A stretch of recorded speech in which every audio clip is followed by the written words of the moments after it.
Hey guys, welcome. Today we are going to be taking a look at some Pokemon cards under a 40 times macro elimination. So what this allows us to do is it allows us to have a look at Pokemon cards under a super magnified look, kind of see what grading cards are looking for, anything else we can kind of look at when it comes to like blemishes and stuff. Obviously when you look at a card on surface level it generally looks okay, but when you start to introduce a 40 times to 400 times magnification device, you start to see some of the real blemishes. Obviously today we'll be taking a look at some fake cards as well, what you can do to protect yourself with the fakes, and how you can sort of try and look at some hints and tips to stop yourself from getting scammed by certain Pokemon cards. Excuse my dog deciding to have a drink as soon as I start recording. So yeah, this will generally sort of be like a bit of a hint and tip. Obviously sometimes when you get a Pokemon card and you look at it and you're like, oh wow, yeah, that's a PSA 10, but actually when you look at it under magnification you start to see some blemishes within the card that they will see when they look at it themselves. So sometimes some of the holos can have scratches that you can't necessarily see by eye. Sometimes you can get marks on the back. So today we're just going to take a look at some of the cards and just kind of see what the actual sort of situation is. Obviously this is just my biased opinion, it's not fact, and obviously I'm not a grader by trade, so obviously everything for today is just kind of to give you a bit of an educational like look into it, and so you can sort of see for yourself what actually goes into looking into a card. So what we'll do is we'll have a look at this first card we've got, which is pretty beat, completely beat. It's got creases, it's got edge damage, it is lifting at the corners, it is it has stories that we could only imagine being told. It's got crease. I mean, you can literally see the camera reflection. The Holophone Charizard's missing half of his face. This card is beat, but you know what? I love it. It's got personality. If this card could talk, you know, how did it get that crease? How did it get these scuffs? Was it played? Like, was it just shoved in a kid's lunchbox? Was, like, who knows? But let's see what this card looks like under magnification. Obviously it's it's gonna look rubbish, but this will be like a good introductory for you to kind of see what's what. So as you can see, we've got the card set up under the microscope here, which by the way is like literally nothing special. So here we can see some of that edge damage, and now as we move into it we can see little chameleon's face there. There's all the dots. So these little dots, which are completely, you couldn't see them by the naked eye. So these are like CMYK printing spots. So that's essentially how the image is made up on the card, is it's made up of CMYK. Yeah, so you can see like Chameleon's face. You can see there where it says stage 2. You can see all of the little dots. Obviously from there, you can see some of the corner damage. Let's have a look at some of the Holophone pattern. So you can see here, this is where the Holophone pattern starts, and then so you can see here how this is the Holophone pattern there. Just trying to see if I can get a little bit better detail on it. There we go. So yeah, you can see there all of these areas which are completely just missing from the card, but this is the print that goes on top of the Holophone. So here we can see the top of Charizard's wing coming down. There's the head, and then yeah, this is generally where the fire should come out, but you can see here just how super scratched the Holophone actually is, just how much damage is done to the actual card itself. Now if we take a look at the back, again we can see all the CMYK printing spots. So again you can see some looks like there's some actual stuff on the card itself, but yeah, you can see all of those black spots that people kind of get from binder spots when people didn't put cards in sleeves. But like, I mean, on the back of it, like the card is just completely disgusting. So yeah, so let's actually take a look at a card that's in much better condition. So here we have a Charizard Sun and Moon Black Star promo. So what we'll do is we'll take it out. So you can see here that it's got all sorts of types of cool texture. The card itself is in pretty good condition. But let's see what it looks like under the magnifying glass. So the back has got a few nicks here and there, bit of damage to the bottom, certainly a bit of damage there. But the card itself looks pretty good. Follow my camera would focus. There we go. So let's see what it looks like.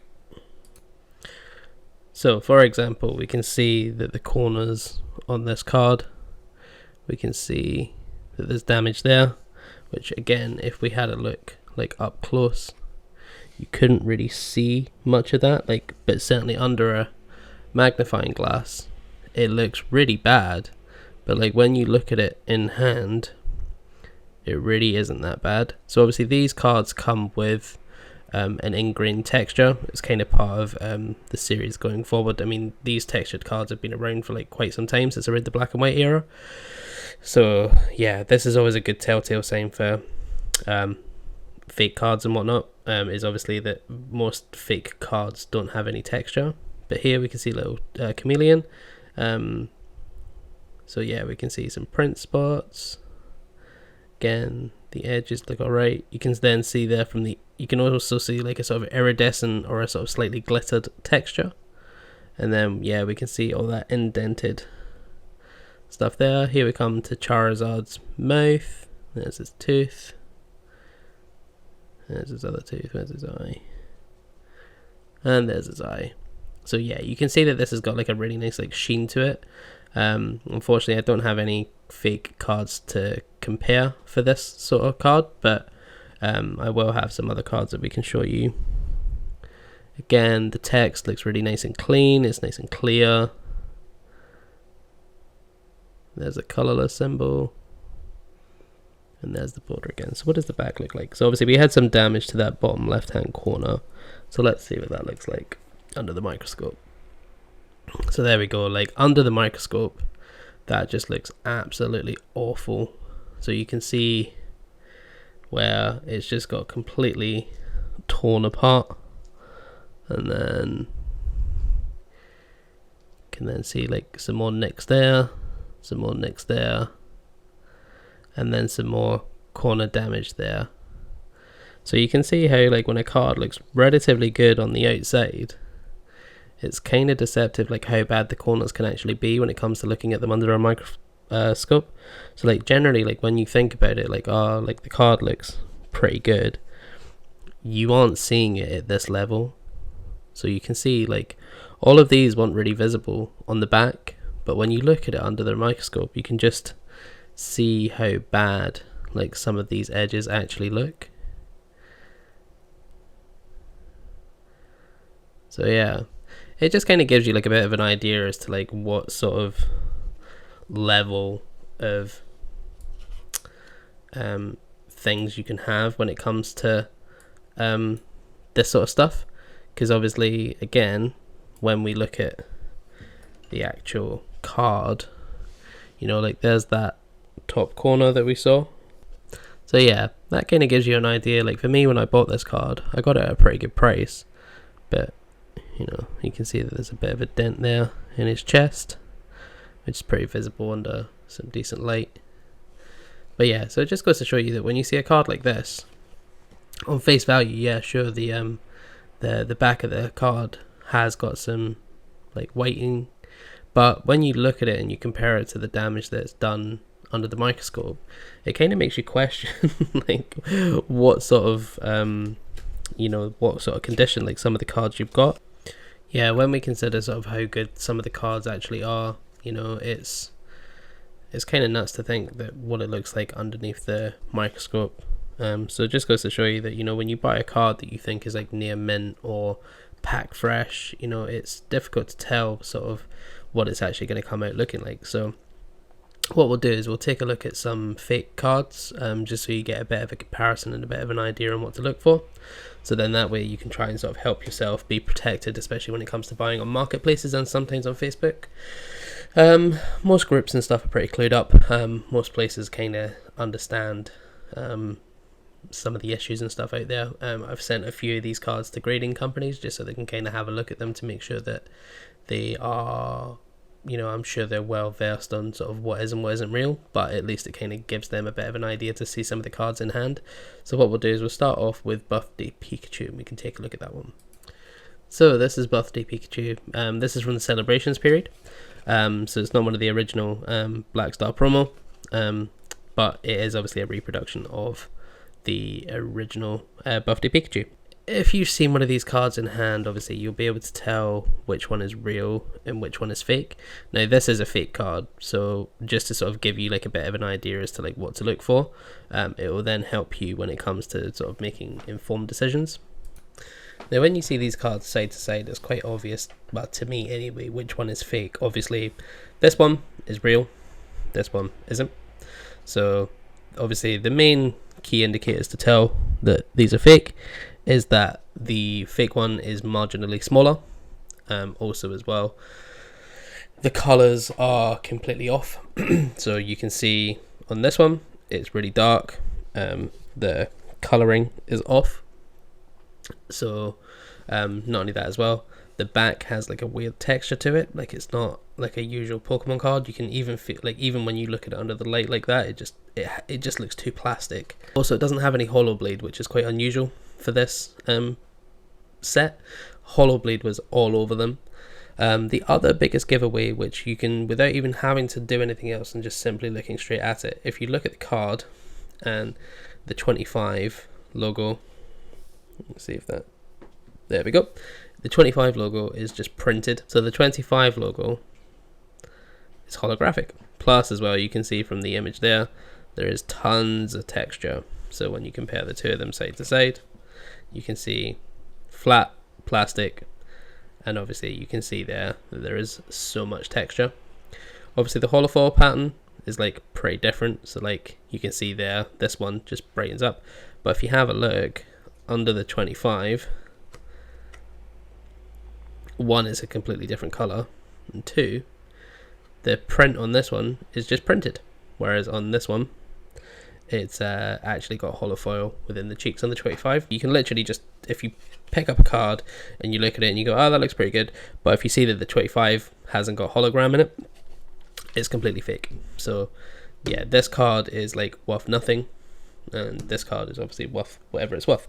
Now a lot of people kind of say to me like, like, oh well, why does anyone want to fake like a £5 or a £6-7 card?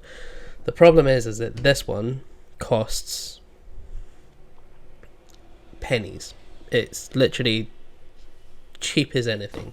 So the biggest problem with that is that it's not hard to sell lots of these and to scam lots of unsuspecting mums and dads and kids who are trading, and and soon it becomes quite easy for people to scam kids out of Pokemon cards. Like it may only be like a £3 or £4 card, but if you sell enough of them, it soon starts to add up, and it sort of is quite depressing really.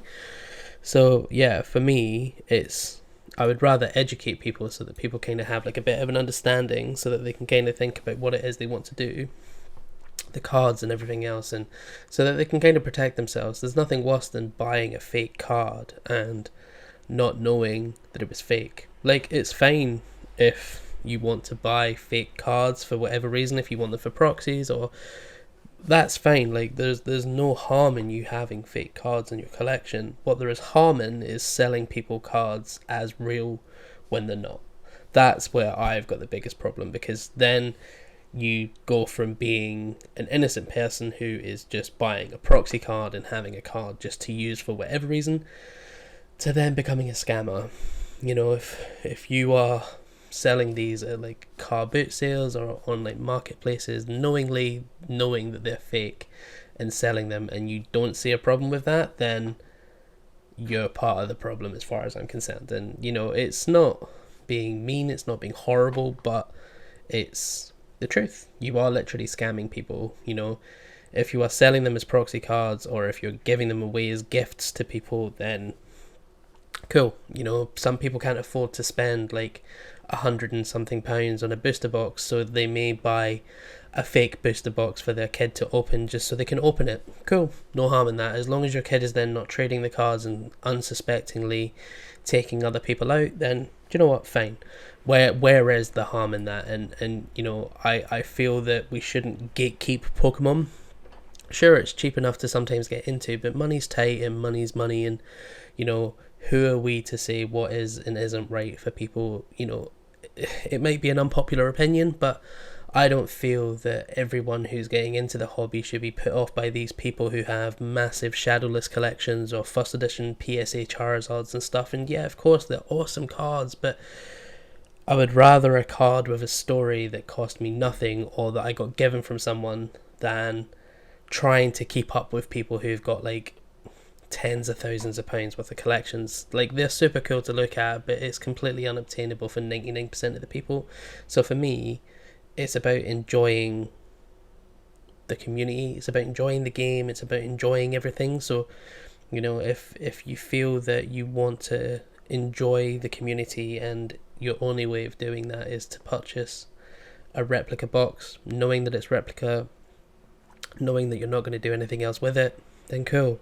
If somebody has sold you a fake booster box knowing that it's real, then those people just should be excommunicated from anywhere. Like, as far as I'm concerned, those people just shouldn't be anywhere near the community. But that's just my personal take. What do you guys think? Like, you know, for me, I feel that we shouldn't gatekeep Pokemon.